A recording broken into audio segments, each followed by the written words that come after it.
Well, pleasure to be joined once again here on MASN All Access by Orioles assistant GM Sig Mejdal, breaking down some advanced stats. Stats with Sig. It's fun. It's got a nice ring to it. Sig, today wanted to talk about WAR. Without getting too cliche, wanted to know, what is it good for? Can you start? I know there's some different calculations that go into WAR. If you look at places like Baseball Reference or Fangraphs, they'll have different WAR for the same player between those two sites.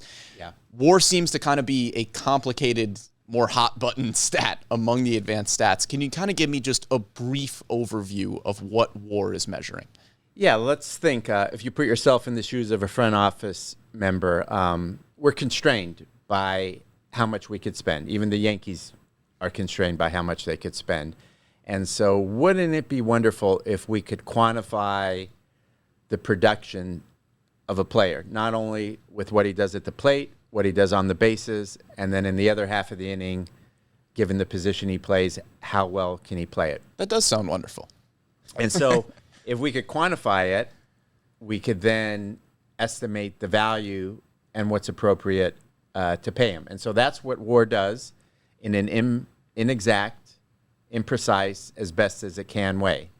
And so, Mike Trout, for instance, if you could quantify what he produces at the plate, his value on the bases, and then his value as a center fielder, you could get an overall sense of the value of Mike Trout as a baseball player. And you do that in the language of runs. That's what the scoreboard uses. That's how we determine who wins the game, obviously. And if you have that total in the language of runs, you could turn it into wins. So that's the W in WAR.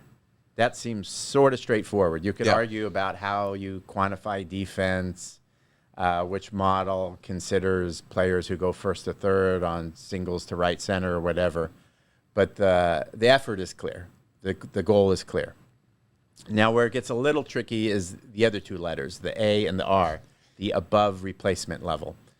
So, but bear with me. If you imagine that there are players that would be happy to be in the major leagues and work for a reasonable salary, those might be major league free agents who couldn't find a home, minor league free agents, players on waivers, or the AAA players you happen to have in your org.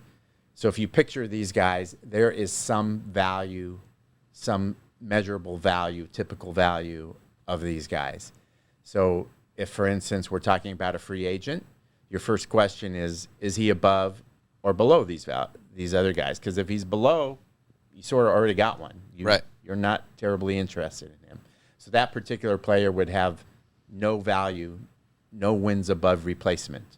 So the Mike Trout typically has a whole lot of wins above replacement, while that guy who passes through waivers might be close to the zero. And so it's a front office way of valuing, of scaling the overall contribution of a player.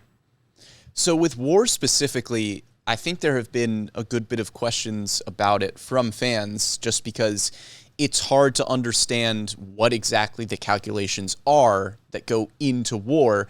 So I'm sure some people have the perspective of, well, I don't really understand the calculations for WAR and what goes into it, so I shouldn't really care why my favorite player has a certain number for his WAR.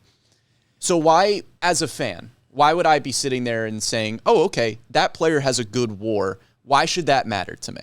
Yeah, it's a challenging task. If you wanted to quantify Cedric Mullins, Mike Trout, whomever, and you could see that they're contributing on the base pass, well, it's a little bit of work to really quantify that, turn that into a number of runs. And it's a bit of work. It's a bit of complexity. Different persons, different organizations, third-party organizations have created different models that get further and further into the weeds, and it's a model.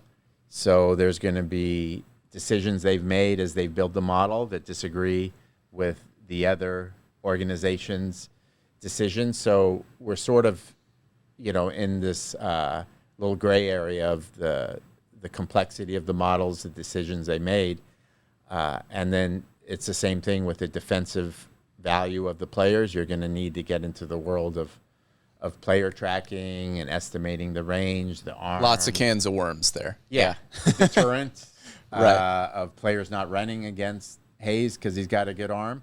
So it could go on and on and on. And a lot of people, understandably so, like give up, don't have enough time to get that far into the weeds. But the ones that do, I feel like come away with a better understanding of not only what analysts, baseball researchers are struggling with, but also perhaps revealing an insight into the player they didn't know before.